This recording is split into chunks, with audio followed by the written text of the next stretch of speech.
All right, so launch control in the S6, how does this go? Give that a try.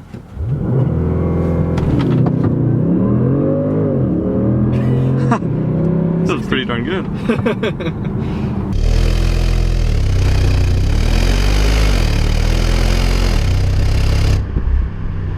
Hey guys, Brandon here with Exotic Cars 19, and today I'm with my friend Andrew in his fairly new Audi S6. New to me. Yeah, new to you. What year was this again? 2013. 2013. And one interesting thing to note is that you actually traded your car, the car that you had when I met you initially, which was a 2016 Stingray. I know. I'm yeah, lucky so, for that. Well, I don't know. So you went to a sports car, two-seat, whatever, to maybe another sports car, but more practical. So you wanted something with some daily drivability. Mm-hmm. So how long ago did you make that trade? I did that about 2 months ago. 2 months ago. So how do you figure? How do you like it? I have no regrets yet. No regrets yet? Yeah, definitely. The Corvette was definitely a lot of fun, but as a daily driver, even though it was a fully capable daily driver, I just felt like I needed something a little bit more stealthy. Yeah, well, that's why I made the video on that too. The Stingray is totally daily drivable, but you know, something about like a sleeper, under the radar car. You got the 4 seats as well. Yeah, this is a lot more luxurious. You just get a lot more comfort when you're driving down the road. It has all the comfort features. You can literally go down the highway without thinking because it has the lane keep assist and the automatic cruise control. Those are the features I were missing. And my brother actually had an Audi A7 and it had all those features. And I was like, man, if they can build a car that was as fun and performant as the Corvette, but with all the convenience features, there'd be a home run there. Yeah. And of course, you can probably get like a Cayman S Turbo S, but I didn't really have 160 grand lying around, so I needed something cheaper, and I think I found the sweet spot. Yeah, no, and I mean, talking about luxury though, just looking around here, I'm gonna have to get some more shots, but just the gloss carbon fiber on here. Oh, it's beautiful. I don't know if this is wide enough, you could see the quilted seats here, but much more comfortable car. The Corvette feels fine, but for its purpose, which is a pretty small sports car, this thing, you could road trip in this thing quite a bit, but you were gunning it back there not too long ago, going through the paddle shifters and everything, and it seemed like it could carry its own weight. Oh yeah, it definitely can. There it is.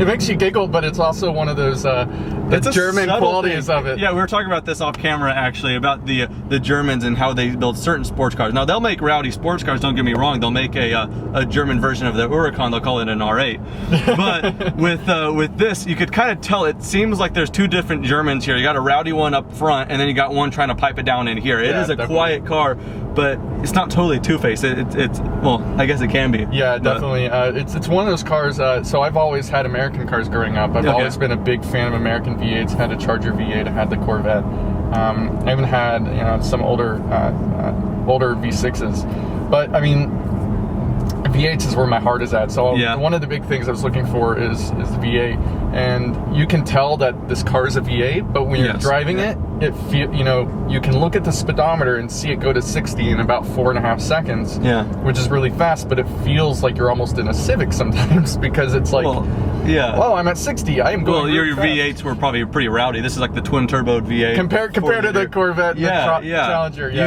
you know when you're building speed in a Corvette. Yes, you know, definitely. With this, it's a much more. With this, you have to look at the speedometer and be like, I am breaking the speed limit by 2 times. Yeah, no, the German cars will definitely have that effect. So how does the transmission compare? Because I saw you using the paddles earlier. So how does that compare to, dare I say, the Corvette? Because this is the dual clutch versus its single. So the transmission is a lot snappier in Audi. Yeah, it responds much quicker and is obviously a lot faster being a dual clutch. It isn't as smooth when you're at lower speeds, though. I've noticed is that when you're in sport mode and you're at first, second gear, that it jerks you a bit. And that wasn't the case with the Corvette. The problem with the Corvette was that it was very, well, it wasn't really a problem. It's a very smooth and fast shift, but only when you're pushing it. And full wide open throttle. And so with this, it doesn't seem like that's the case. The shifts are always really fast. So have you done anything in the 2 months to it at all? No, not yet. Well, the only thing I did was I wrapped the chrome around the windows, but I have a couple plans, including adding an upgraded exhaust.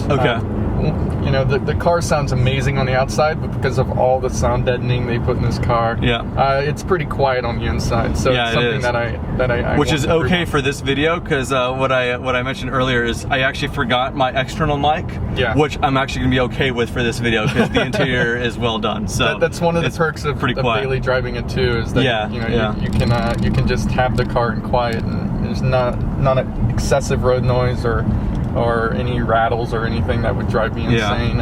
It's just a nice, luxurious car when you want it to be. So what exhaust you say you were looking into? I was looking at either the Miltech or the AWA. Okay. I had a lot of people push me for the Miltech, so I might look at that. If anyone actually recommends one, let me know. This is a YouTube video. It is YouTube. Everyone wants to say they're giving their 2 cents. So definitely. All right, let's talk about something that's not so important to some people, important to other people. Maybe with a car like this, fuel consumption. You mentioned something. Yes, it's horrible. You said horrible though when you're stepping on it, which is easy to do. Yeah, I mean, I was on the highway earlier, and right now my 50-mile fuel economy is 12.2. 12.2. Oh, look at that. Look at that AC Cobra. I got to take a picture while we're rolling. All right. Got it. Nope. Shoot. Kind of got it.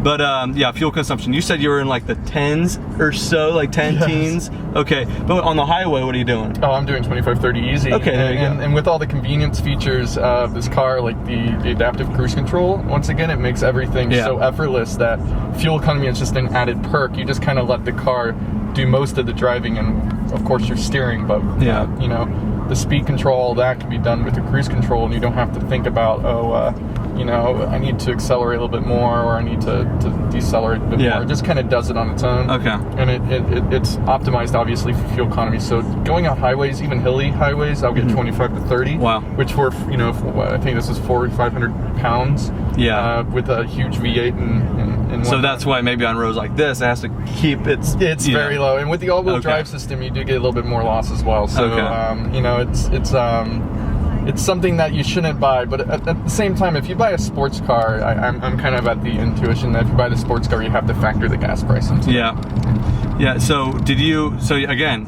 from C7 Stingray to this, did you cross shop anything? Did you just know what you wanted? You just wanted something still sporty, still fun, but daily drivable? Did you cross shop anything at all? I was checking out the BMW M6. Okay. There's one or two used ones. I just wasn't really happy with the packages that they had, and 2 or 4-door? It was I think it was 2-door. Okay. So that was another thing, is I wanted a 4-door car. Okay. But I was looking at the M6s, and they are going to be a lot more fun. But I mean, I just heard good things about the Audis, and my brother had an Audi, so I actually got to experience firsthand. But yeah, I also looked at the Audi S7 as well. And the only problem with the S7, it's basically an identical car to the S6. It is about 100 pounds heavier, so you're not going to get as much nimbleness. Okay. But I'm a 6'2", 6'3" kind of guy, and so the headroom on this is so much better than the S7, which is it's a coupe, the German coupe, you know, low ceiling. And then one thing to note with many Audis out there, including this one, though, even like the sportier ones, it is kind of a sleeper.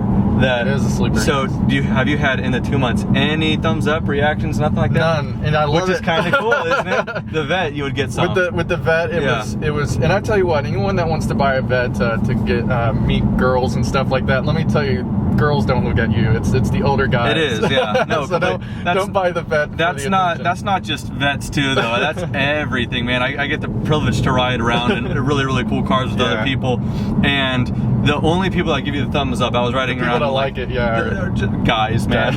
So that's it. If you want a lot of friends and you're a guy, do that. But yeah, girls, they really don't care. They like classics, actually. But yeah, no, this is a sleeper car, and it's real nice because you don't get the attention like in the Vet. When I went to go grocery shopping in the Vet, I always get stopped, or if I get gas, I always get stopped. Yeah. It is pretty cool. It's almost got like the 911R. We would notice a 911R. We'll give it a thumbs up. Everyone else would think, oh, nice 911. They don't know that it's a $200,000 car now selling for well over $500,000. I think that's a Porsche. Yeah, it's a Porsche, but yeah, they're like sticking for 200, but they're selling easy for over 600 in the market today right now, which is crazy. I mean, 600 grand, that buys you almost a Carrera GT.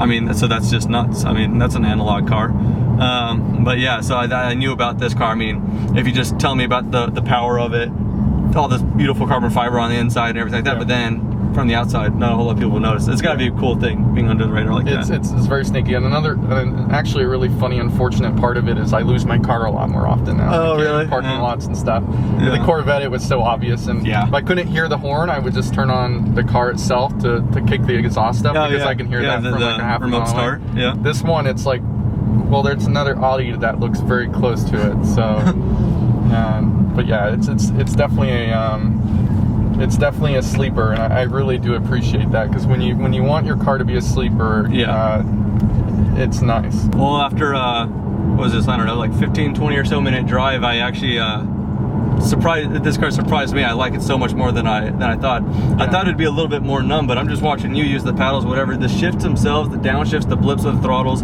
It's a very subtle way to have fun on a back road like this, but it could do all the daily driving stuff as well. But it surprised me. It really skirts the edge between luxury and comfort with the performance needs of some people like me. Yeah. I mean, it's kind of crazy how they do it.